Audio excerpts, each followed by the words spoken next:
Halo teman-teman semua, apa kabar nih kalian? Semoga dalam situasi pandemi ini kita semua selalu diberikan kesehatan, ya teman-teman.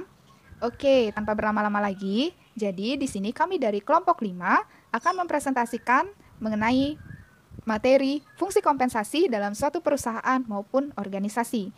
Tentunya dalam mata kuliah Manajemen Sumber Daya Manusia. Oke, teman-teman, tak kenal maka tak sayang. Jadi, perkenalkan, nama saya Ida Ayu Gede Yundari. Di sini saya selaku moderator sekaligus pembicara terkait kelompok 5. Di sini saya tidak sendiri loh, teman-teman. Di sini saya bersama dua rekan saya. Yang pertama itu ada Wulan Suci Astiti, selanjutnya ada Putu Indah Suryana Reswari selaku pembicara dalam kelompok 5. Oke, tanpa berlama-lama lagi, mari kita ke pembahasan yang pertama terkait fungsi kompensasi yang akan dijelaskan oleh rekan saya, Indah. Baik, di sini saya akan memulai presentasi mengenai pentingnya kompensasi. Sebelum itu, kita harus tahu apa yang dimaksud dengan kompensasi sendiri. Kompensasi ialah semua pendapatan yang berbentuk uang atau barang langsung maupun tidak langsung yang diterima karyawan sebagai imbalan atau jasa yang diberikan kepada perusahaan. Beberapa ahli menyampaikan pendapatnya mengenai pengertian kompensasi itu sendiri. Yang pertama, menurut Hasibuan, kompensasi adalah semua pendapatan yang berbentuk uang, barang langsung maupun tidak langsung, yang diterima karyawan sebagai imbalan atas jasa yang diberikan kepada perusahaan. Yang kedua, menurut William B. Werter dan Kate Davis, kompensasi adalah apa saja yang diterima oleh pekerja sebagai balasan dari pekerjaan yang diberikannya, baik upah per jam, gaji relatif, didesain dan dikelola oleh bagian personalia. Kompensasi yang baik akan memberikan beberapa efek positif kepada perusahaan atau organisasi. Yang pertama, karyawan akan mendapatkan karyawan yang berkualitas baik. Yang kedua, dapat memacu pekerja untuk bekerja lebih giat dan dapat berprestasi. Yang ketiga, memikat pelamar kerja berkualitas dan lowongan kerja yang baik. Dan yang terakhir, mudah dalam pelaksanaan dan administrasi maupun aspek hukumnya. Kompensasi sendiri dibagi menjadi 3 bentuk. Bentuk yang pertama ialah kompensasi finansial secara langsung. Kompensasi finansial secara langsung ialah bayaran yang diterima seseorang dalam bentuk upah, gaji, komisi, maupun bonus. Yang kedua, kompensasi finansial secara tidak langsung. Hal ini meliputi seluruh imbalan finansial yang tidak termasuk dalam kompensasi finansial secara langsung. Yang ketiga ialah kompensasi non-finansial. Kompensasi ini meliputi kepuasan yang diterima seseorang dari pekerjaan itu sendiri maupun lingkungan psikologis tempat fisik orang tersebut bekerja. Berikut saya akan sampaikan mengenai contoh nyata dari bentuk-bentuk kompensasi. Berdasarkan pengalaman yang saya alami di tempat kerja saat ini saya bekerja di salah satu perusahaan manufaktur bernama ILB Jewelry. Di setiap akhir bulan, saya menerima insentif kerja berupa gaji pokok dengan standar UMKM. Namun, perusahaan menetapkan kebijakan berupa target pengiriman. Dalam 2 minggu, kami dituntut untuk mengirim barang dengan jumlah 1.000 pasang. Namun, jika kami mampu mengirim lebih dari itu, maka kami akan mendapatkan bonus tambahan. Selain itu, saya juga menerima kompensasi secara tidak langsung berupa adanya liburan atau rekreasi kantor yang akan ditanggung oleh perusahaan tempat saya bekerja. Juga saya mendapatkan kompensasi yang disebut dengan kompensasi non-finansial seperti kenyamanan tempat kerja saya sendiri dan rekan kerja yang mampu bekerja sama menjalin hubungan. Presentasi selanjutnya akan dibawakan oleh rekan saya, Wulan. Oke, baik, saya di sini akan membahas tentang tujuan kompensasi dan sistem-sistem kompensasi. Nah, yang pertama saya akan membahas tentang tujuan kompensasi. Apa sih pengertian dari tujuan kompensasi itu? Jadi, secara umum, tujuan kompensasi adalah untuk membantu perusahaan mencapai tujuan keberhasilan strategi perusahaan dan menjamin terciptanya keadilan internal dan eksternal. Selain itu juga, tujuan kompensasi adalah untuk kepentingan karyawan, kepentingan pemerintah, ataupun kepentingan masyarakat. Jadi, supaya tujuan kompensasi tersebut tercapai dan memberikan kepuasan bagi semua pihak, hendaknya program kompensasi ditetapkan berdasarkan prinsip-prinsip adil dan wajar, undang-undang pemburuhan, serta memperhatikan internal dan eksternal konsistensi. Saya akan membahas tentang tujuan-tujuan kompensasi menurut Melayu SP Hasibuan. Jadi yang pertama itu ada ikatan kerjasama. Dengan pemberian kompensasi terjalinlah ikatan kerjasama formal antara manajer dengan karyawan. Karyawan harus mengerjakan tugas-tugasnya dengan baik, sedangkan manajer wajib membayar kompensasi sesuai dengan perjanjian yang disepakati. Yang kedua ada kepuasan kerja. Dengan balas jasa karyawan akan dapat memenuhi kebutuhan-kebutuhan fisik, status sosial, dan egoistiknya sehingga memperoleh kepuasan kerja dari jabatannya. Dan yang ketiga, ada pengadaan efektif. Jika program kompensasi ditetapkan cukup besar, maka pengadaan karyawan yang qualified untuk perusahaan akan lebih mudah. Yang keempat, ada motivasi. Jika balas jasa yang diberikan cukup besar, maka manajer akan lebih mudah memotivasi karyawannya atau bawahannya. Kelima ada stabilitas karyawan. Dengan program kompensasi atas prinsip adil dan layak serta eksternal konsistensi yang kompetitif, maka stabilitas karyawan akan lebih terjamin karena turnover relatif kecil. Yang keenam ada disiplin. Dengan pemberian balas jasa yang cukup besar, maka disiplin karyawan semakin baik. Mereka akan menyadari serta menaati peraturan-peraturan yang berlaku. Dan yang ketujuh ada pengaruh serikat buruh. Dengan program kompensasi yang baik, pengaruh serikat buruh dapat dihindarkan dan karyawan akan berkonsentrasi pada pekerjaannya. Dan yang terakhir ada pengaruh pemerintah. Jika program kompensasi sesuai dengan undang-undang pemburuhan yang berlaku, seperti batas upah minimum, maka intervensi pemerintah dapat dihindarkan. Nah, selanjutnya saya akan membahas tentang sistem-sistem kompensasi. Jadi, sistem-sistem kompensasi ini dibagi menjadi 3. Yang pertama ada sistem waktu, yang kedua ada sistem hasil atau output, dan yang terakhir ada sistem borongan. Jadi, saya akan menjelaskan tentang sistem waktu terlebih dahulu. Sistem waktu itu kompensasi ditetapkan berdasarkan standar waktu seperti jam, hari, minggu, atau bulan. Sistem waktu ini diterapkan jika prestasi kerja sulit diukur per unitnya, dan bagi karyawan tetap kompensasinya dibayar atas pengupahan waktu secara relatif setiap bulannya. Kelebihan dari sistem waktu ini ialah administrasi pengupahan mudah dan besarnya kompensasi yang akan dibayarkan itu tetap. Sedangkan kelemahan dari sistem waktu ini ialah yang malas pun kompensasinya tetap dibayar sebesar perjanjian di awal. Dan yang kedua, saya akan membahas tentang sistem hasil. Sistem hasil ini besarnya kompensasi yang ditetapkan atas kesatuan unit yang dihasilkan pekerja seperti per potong, per unit, per meter, dan per kilogram. Jadi, kebaikan dari sistem ini memberikan kesempatan kepada karyawan yang bekerja bersungguh-sungguh serta berprestasi baik akan memperoleh balas jasa yang lebih besar.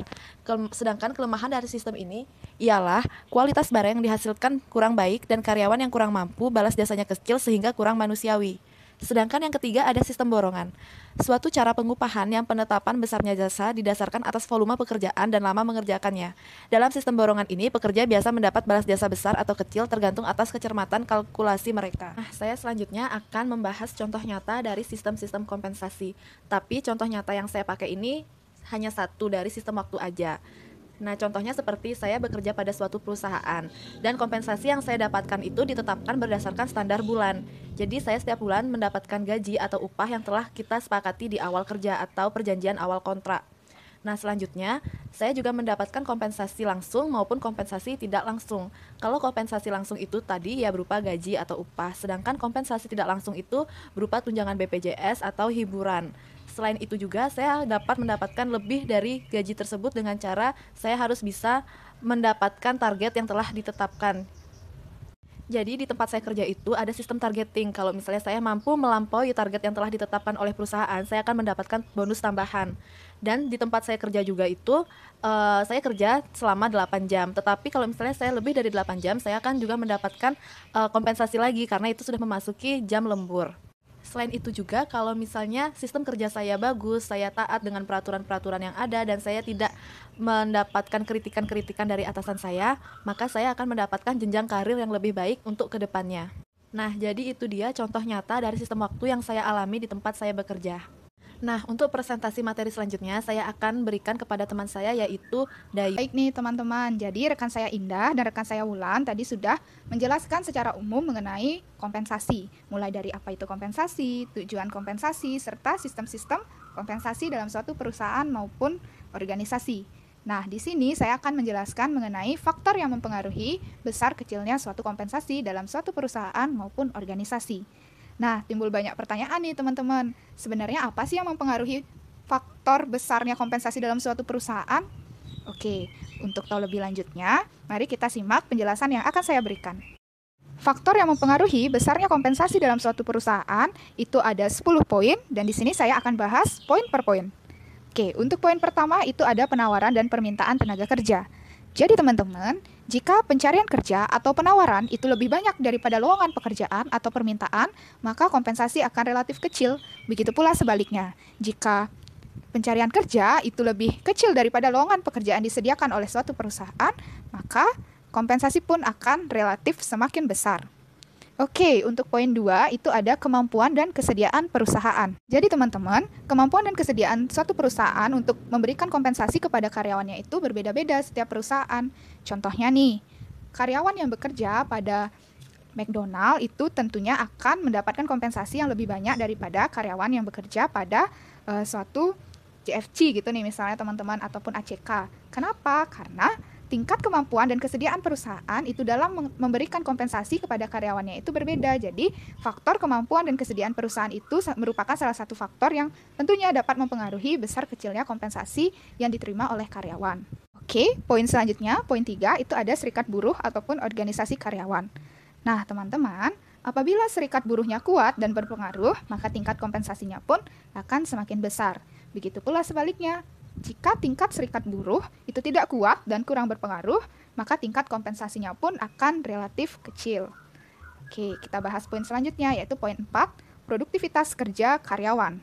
Nah, jika tingkat produktivitas kerja karyawan baik dan tinggi, maka kompensasinya akan semakin besar. Sebaliknya, apabila produktivitas kerja buruk serta rendah, maka kompensasinya akan semakin kecil.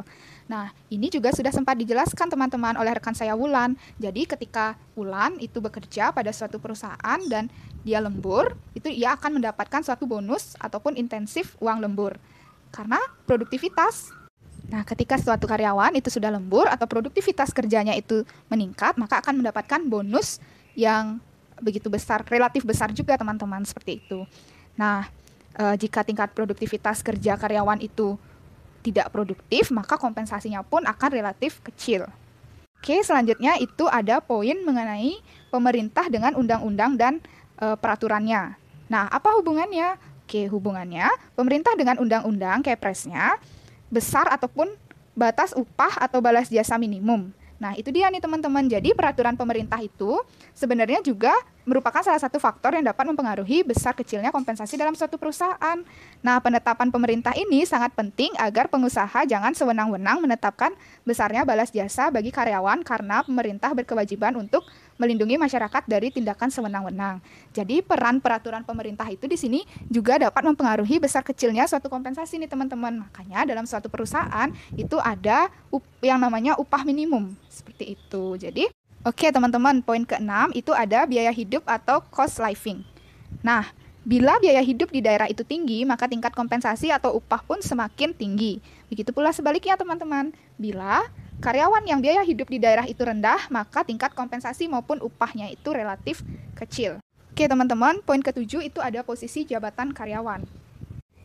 Nah, karyawan yang mempunyai jabatan tinggi maka akan menerima gaji maupun kompensasi yang lebih besar. Begitu pula sebaliknya teman-teman. Jadi, posisi jabatan karyawan ini merupakan salah satu faktor yang sangat wajar ya teman-teman. Karena seseorang yang mendapatkan kewenangan dan tanggung jawab lebih besar itu memang seharusnya mendapatkan gaji atau kompensasi yang lebih besar pula. Nah, bisa teman-teman lihat sendiri kenapa seorang manajer itu gajinya cenderung lebih besar daripada karyawan biasa. Karena nih teman-teman, manajer itu tingkat tanggung jawab ataupun beban tanggung jawab yang dibawanya itu akan semakin besar teman-teman daripada seorang karyawan biasa. Maka dari itu tingkat kompensasinya pun akan semakin tinggi pada seorang manajer. Karena manajer itu teman-teman ibarat kepala yang akan mengarahkan suatu perusahaan. Maka dari itu tanggung jawab yang diemban oleh seorang manajer itu sangat besar daripada karyawan biasa. Nah, itu pula yang akan mempengaruhi, itu pula hal yang mempengaruhi mengapa manajer itu kompensasinya lebih tinggi daripada seorang karyawan, teman-teman. Nah, poin selanjutnya itu ada pendidikan dan pengalaman kerja. Jika pendidikan lebih tinggi dan pengalaman kerja lebih lama, maka gaji atau balas jasanya akan semakin besar. Karena apa? Karena kecakapan dan keterampilannya itu akan lebih baik, teman-teman. Jadi, kita pun di sini, kita menempuh ilmu di Universitas Mahasiswa Denpasar ini, selain mendapatkan ilmu, kita juga pasti ingin jenjang karir yang bagus, teman-teman. Mengapa demikian? Karena memang dalam suatu perusahaan itu sangat memperhatikan pendidikan ataupun pengalaman kerja untuk mencari kualitas karyawan atau SDM yang bagus, teman-teman. Jadi, pendidikan di sini pun mempengaruhi besar kecilnya suatu kompensasi yang akan teman-teman dapatkan dalam suatu perusahaan maupun organisasi yang nantinya akan teman-teman bekerja di sana, seperti itu. Jadi, sangat mempengaruhi ya, teman-teman. Terus selanjutnya ada poin ke-9. Oke, kita sudah tinggal 2 poin lagi ya. Poin ke-9 itu ada kondisi perekonomian nasional. Bila kondisi perekonomian sedang maju, maka tingkat upah maupun kompensasi akan semakin besar. Begitu pula sebaliknya teman-teman, jika kondisi perekonomian itu kurang maju atau berada pada fase depresi, maka tingkat upah maupun kompensasi itu akan relatif kecil. Nah, teman-teman, mengapa perekonomian nasional ini sangat mempengaruhi besar kecilnya kompensasi? Oke, kita bisa lihat sendiri bahwa saat ini Indonesia, bahkan dunia itu tengah dilanda pandemi COVID-19, teman-teman. Jadi, pendapatan atau perekonomian nasional Indonesia saat ini itu berada pada fase depresi. untuk dapat mempertahankan perusahaannya, suatu perusahaan itu akan memotong setengah dari kompensasi yang seharusnya diberikan kepada karyawan. Karena apa? Untuk bertahan hidup, teman-teman, agar suatu perusahaan itu tetap bisa bertahan hidup, tidak gulung tikar. Maka dari itu pendapatan atau perekonomian nasional itu sangat mempengaruhi suatu perusahaan, teman-teman, atau suatu besarnya kompensasi dalam perusahaan. Tidak hanya itu, perusahaan juga untuk bertahan hidup itu bahkan sempat atau sampai itu mem-PHK karyawan atau merumahkan karyawan. Maka dari itu, faktor perekonomian nasional itu sangat mempengaruhi besar kecilnya suatu kompensasi dalam perusahaan. Contohnya bisa kita lihat saat ini, karena perekonomian kita sedang berada pada fase depresi, maka dari itu banyak sekali karyawan yang tidak mendapatkan kompensasi yang seharusnya, teman-teman, atau mendapatkan potongan dari atasannya atau manajer atau perusahaan tempat ia bekerja. Oke, poin terakhir itu ada jenis dan sifat pekerjaannya.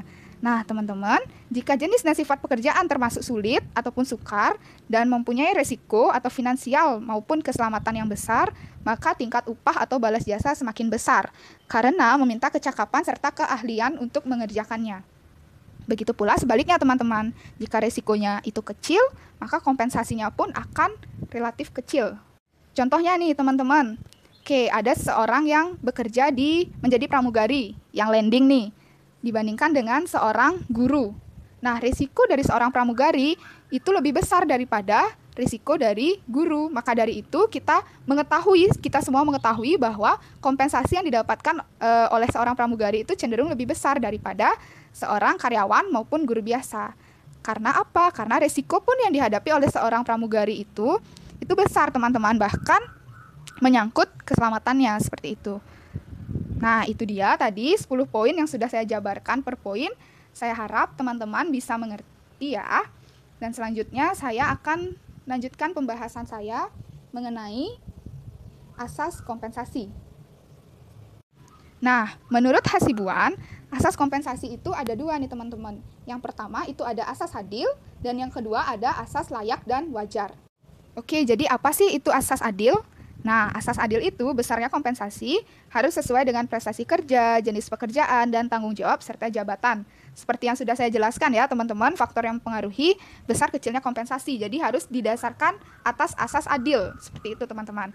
Jadi ketika suatu perusahaan tidak menerapkan asas adil, maka rentan kemungkinan seorang buruh ataupun karyawan itu akan melakukan demo, teman-teman. Jadi penting sekali untuk suatu perusahaan menganalisis kembali mengenai kompensasi atau hak yang seharusnya didapatkan oleh seorang karyawan, seperti itu.